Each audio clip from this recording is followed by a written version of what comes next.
Konnichiwa, anasayo, bonjour, oui oui. So yeah, it's Thursday. Again. No surprise. Again. I don't even know why we try. It's all Carl's fault that this is, again, super late. You know what? You can keep saying that it's my fault. Okay. We all know it's yours. Yeah, right. Yeah. So welcome back to another episode of Young and Opinionated, the podcast where we just talk. And talk. With no notes. I have no notes this week. I don't know what to say. I have absolutely no clue what to talk about. I'm just going to look around the room and maybe come up with an idea. Let's start off with one of my favorite things we've done, is gaming. Oh, God. We've been Nintendoing for so long. We've been Nintendoing for a long time. Yeah, the Switch is great. I love the Switch. I'm really glad I waited a little bit longer and got this OLED version. It looks a lot cooler. The screen looks bigger. And I don't know what else difference, but it looks really good. The game that's been played the most is still Smash Ultimate. It's a really fun game. And fun fact, whenever we play, Carl never wins. I do. Today we played like 10 matches and she won like one of them. This is so sad. She tried to play against the CPUs and yet she still lost every time to Donkey Kong. One of my favorite games I've played is Super Mario 64. Again on the Switch. It's so good. It's exactly how I remember it as a kid. Oh, Carl is sleeping right now during the podcast. No, I'm not. He's lying. I'm trying to He's just lying. talk. I'm right here and I'm listening I'm to trying him. to hold a conversation and you're literally just staring off into space and just sleeping. I'm not. I'm literally looking you eye to Carl's eye. eyes were literally shut while I was talking. I was ready to go off and open up my heart. You were talking about the N64. Oh my god. You don't even. No, it's just about Mario 64 and how you remember you played it and that it's just how you remembered it. And then you were going to talk about your childhood and how much you loved it. Yes. Good. Finally. At least your ears work, but your eyes don't. So, yeah. The Nintendo 64 was my first ever console I ever got as a kid. I remember playing every Mario game on it. It was so fun. I had the most fun ever.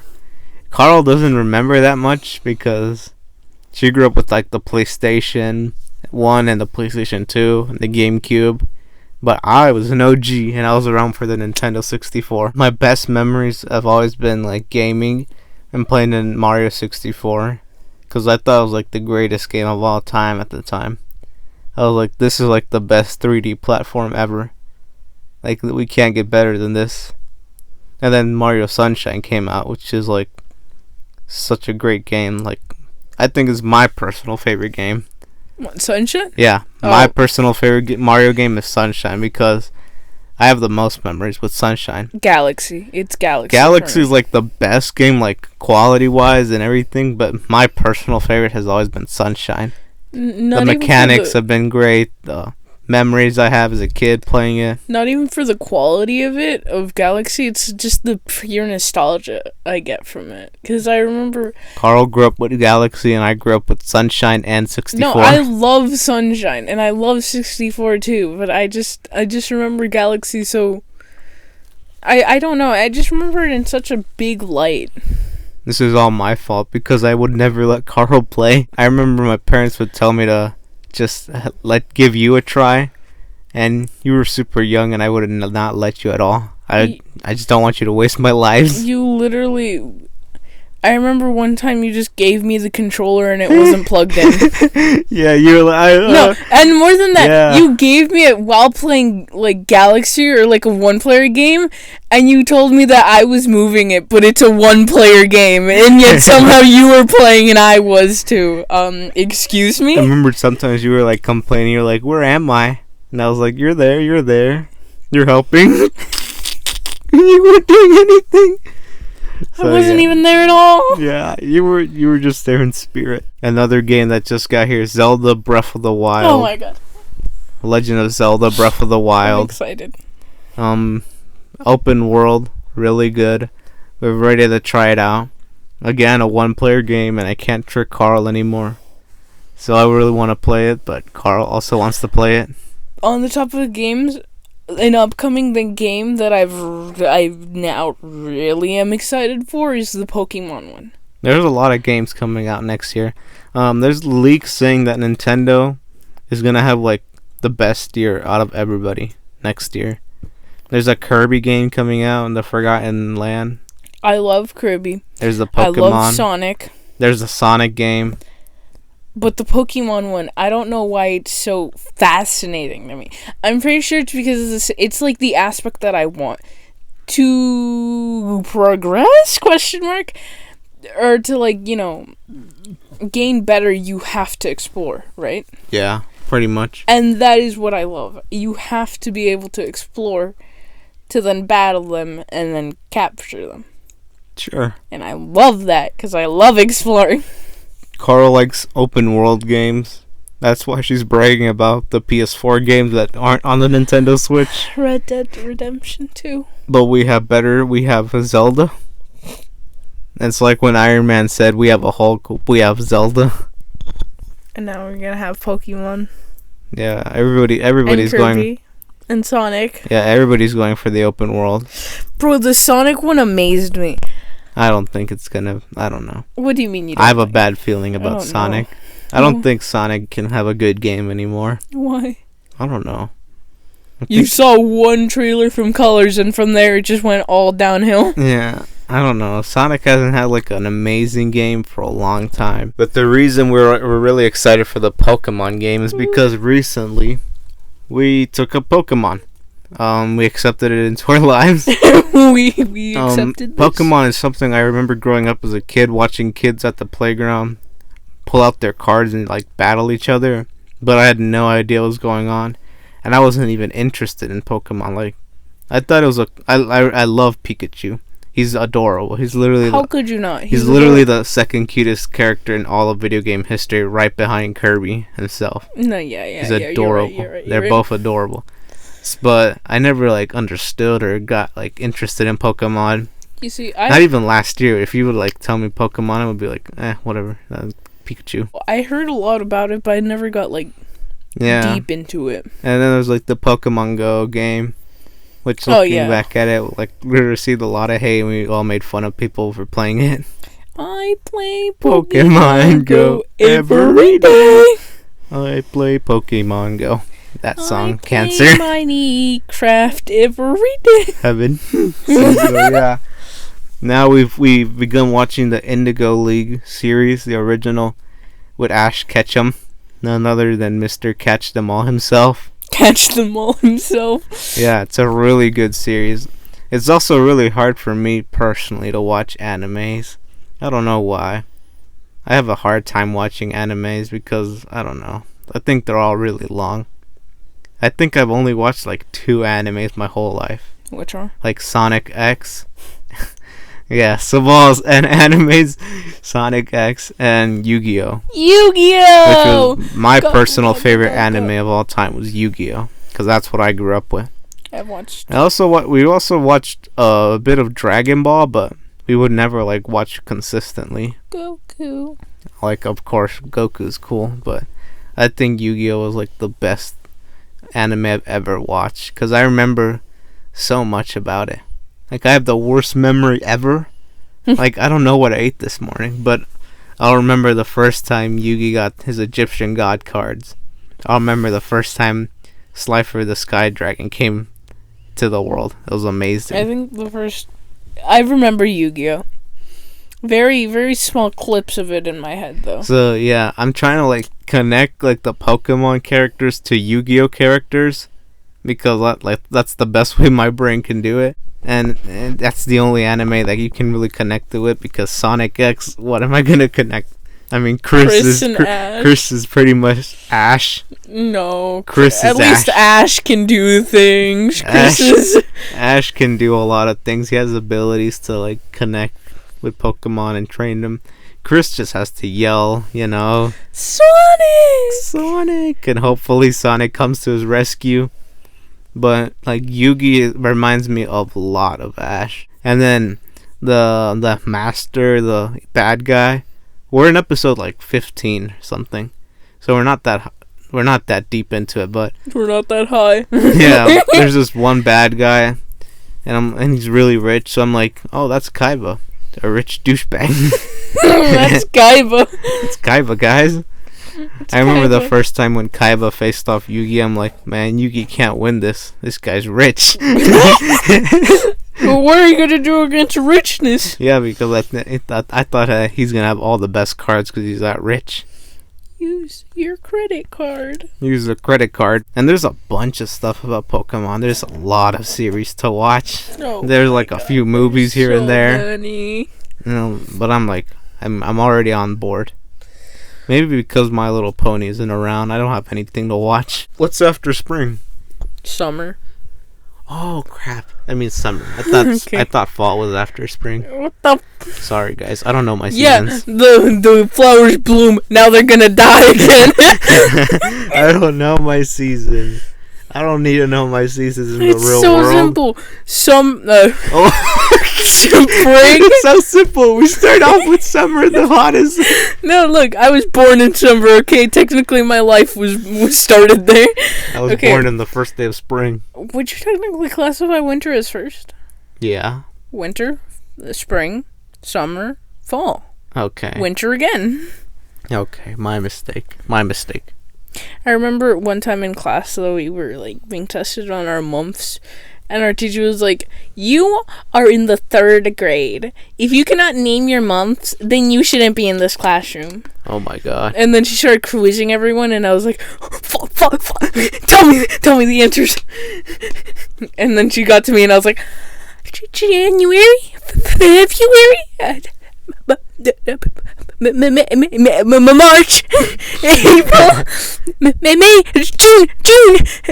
You're like trying to say out July, words. August, September. You're just trying to say out words, like hopefully they land on months. New Year's. And she was like, good. And then she went to someone else and they're like, July. I think the 2nd grade we were learning mumps. Yeah. About the mumps. And then she was like, if you guys fail, stupid clap, you know. if you guys fail, like, you really need to work on it. Like, you're in 2nd grade. How can you not know this? And I kid you not, there's some of my friends in 2nd grade, they couldn't count to 100. They don't know their numbers. How the heck are they gonna know their months? I have friends in 2nd grade who are literally idiots. We're all idiots. They can't count to 100. My dumb friends are literally making months they're just making up months. Because they don't know months. So yeah. They're making up months. What? Yeah, Zunit? They were just like combining them. Because they knew like half and half. They knew the first bit of March, but they didn't know the second bit. But they also knew the end of February, so they made like Marchery. Marchery. Some stupid thing like that. And then they would end up with 6 months instead of 12. Because they would use up halves of them to make one new month. I remember in the 2nd grade we were learning addresses. Our address. Oh my god. She was like, okay, you guys do know your address, right? And then like half the class was like, cricket. And she was like, okay, let's see if you know your address. And then she went around asking kids. No one knew theirs. No one. And then she went to me and I started giving out my address, and then she was like, good. And then for the zip code, I said some random number because I genuinely couldn't remember. I think I said like 68 to 34 or something like that. That's not our zip code. Don't even try.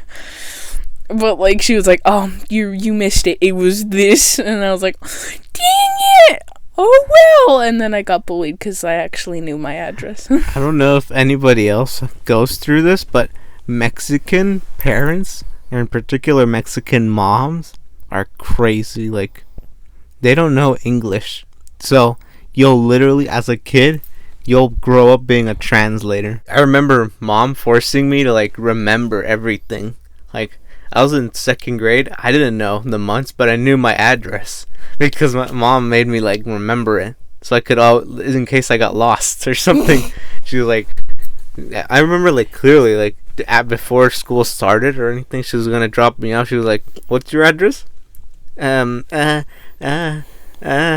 she'd like say it to me. I was like, "Oh, okay." I remember going to the office every single time with Mom, and then having to translate everything, and I was so embarrassed. I was so scared as well, because I don't even know what I'm saying. I'm like trying to translate and like speak for her, and it's like so weird because I'm a little kid. Hispanic moms in general, Cubans, Venezuelans, Mexicans, they're all really loud for no reason. They're obsessively so loud. We're at the doctor, we're like waiting or something, and then Mom has to get like some pills or something, like a prescription at the back of the whole doctor's office. And then she like yells, like not even like, she just talks out loud.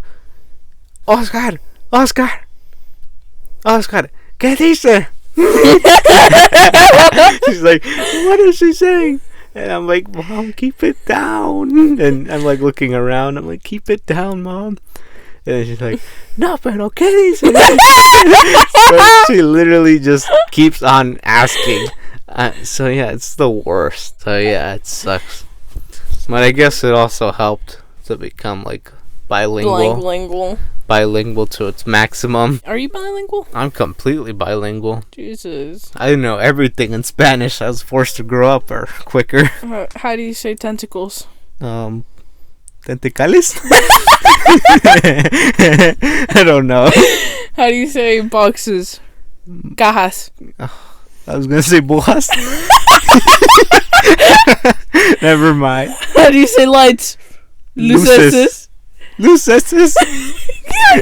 I said luces, and then you were starting with the lu, and I was like, oh, S.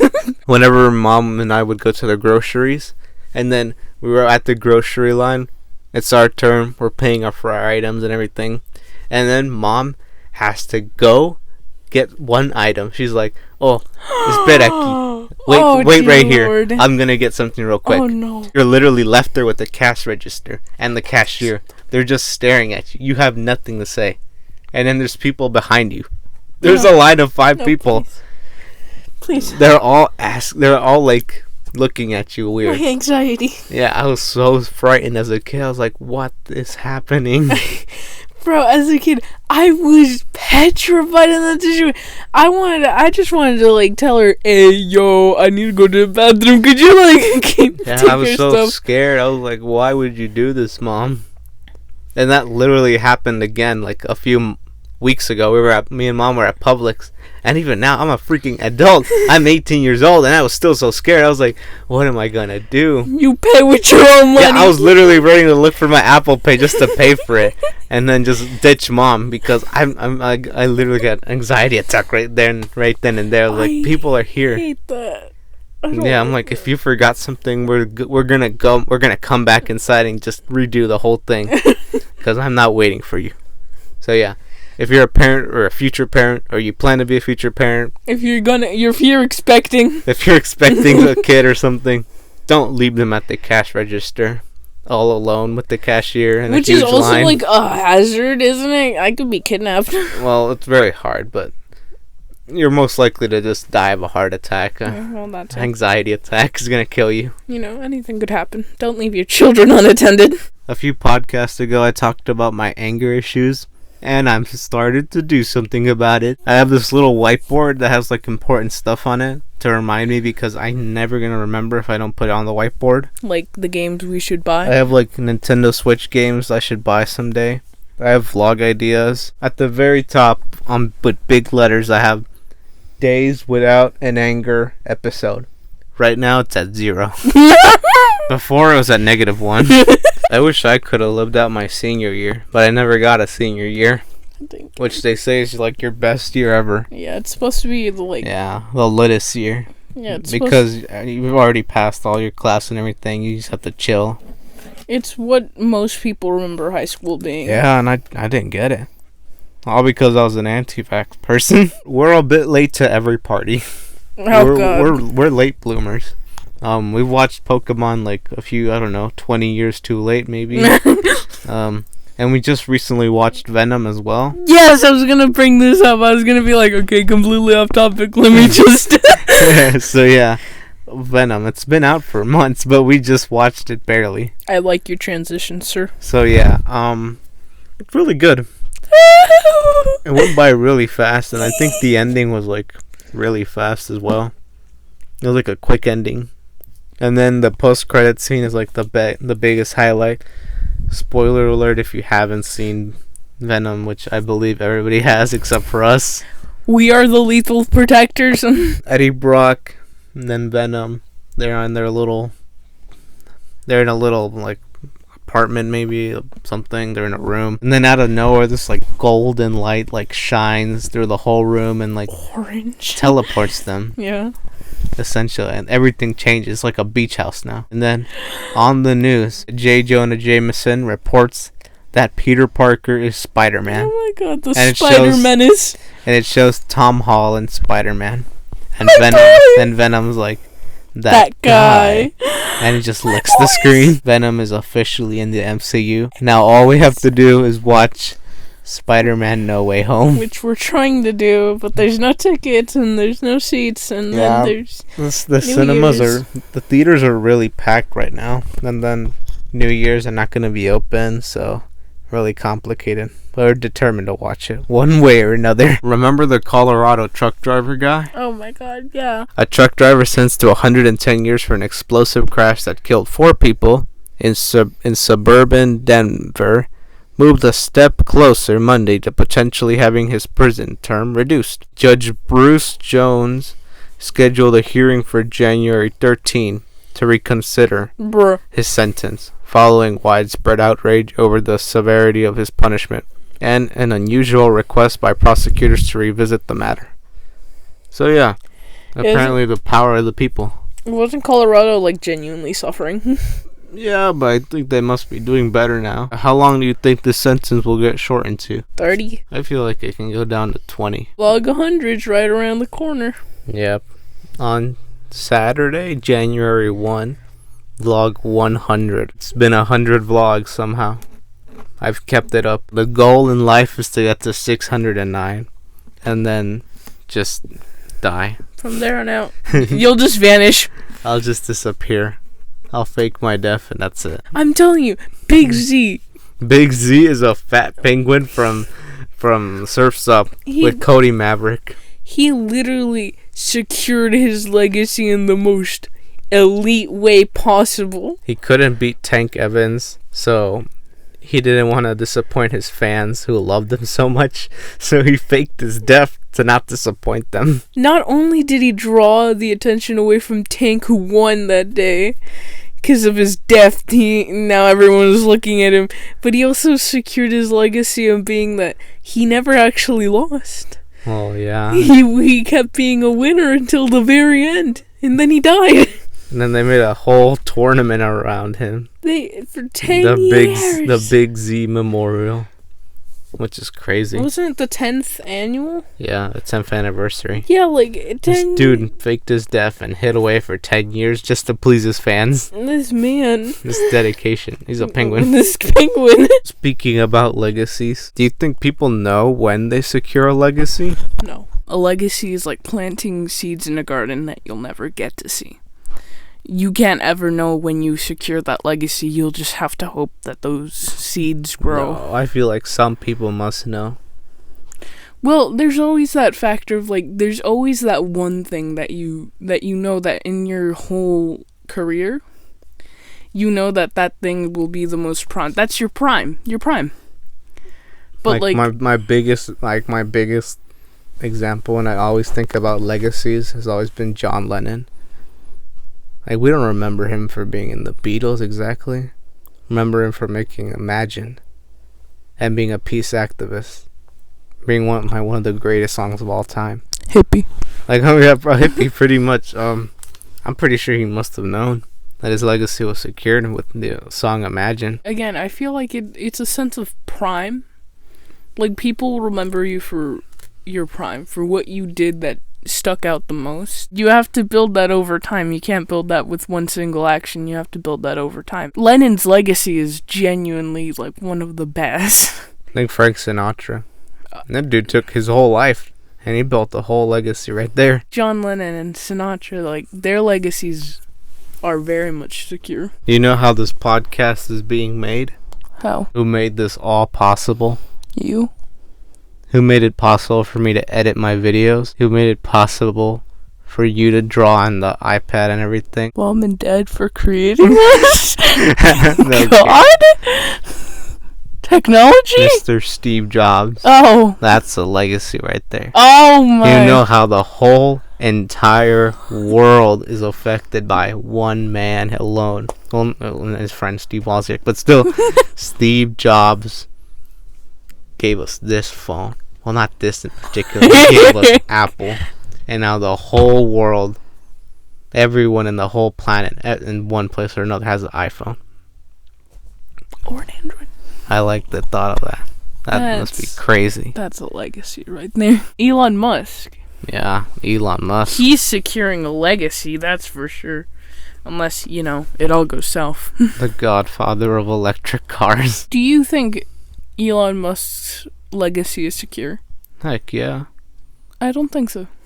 Well, there's definitely a lot more he can do. Like the clearest, biggest thing to do, bigger than Tesla and bigger than crypto, is Mars. If he gets to Mars, that's it. I remember as a kid, I don't know, I was a really weird kid, but I would get up early in the mornings. I would go to the TV. I'd get some Netflix on, a very early version of Netflix, and search for documentaries about Mars, because I was so fascinated. As a kid, I wanted to work for NASA and work on the rovers that they had. I remember you were the one who got me so fascinated into space and also Mars. I used to love Mars so much. Yeah, I love Mars. Because of rovers and because you always would watch them and I'd always have to tag along to watching them with you. So yeah, I dreamed of going of getting humans to Mars as a kid. I'm like, these rovers can make it. So imagine if a human can. As a little kid, my dream will become true pretty soon if Elon can get us to Mars. I feel like because we watch so much of the same things, I can understand some of your reasoning more. Heck yeah. Like when you say there's aliens, I don't know aliens, but I'm 100. I have to say this on this podcast right now. I am 100% certain there's life out there. You see, even if it isn't an alien, it has to be something. There must be something out there. There is something. Even if it isn't a little green man. What if even if it's not something out there. People or aliens or stuff like that. There has to be other creatures out there. There can't just be us alone in this infinite universe of space and time. There's so much vast, and this is only just the Milky Way. What are they hiding in Area 51? They already know everything. I don't know, man. While eating recently, I was watching iRobot, which is one of my favorite, my most favorite Will Smith movies ever done. It's one of my favorite movies as a kid, which is probably not the best because there's a lot of violence in it, but I thought it was so cool as a kid. I remember it very much. I remember everything of iRobot. It's like the best movie I ever watched as a kid that wasn't animated. I so perfectly, even from when I was a kid, I could always remember when Sony just stood with all the robots. Yeah, at the very end. I remember that one. And I like the philosophy thinking of it. Oh yeah, there's life. There's life emotion. in the machines. They have emotions and everything.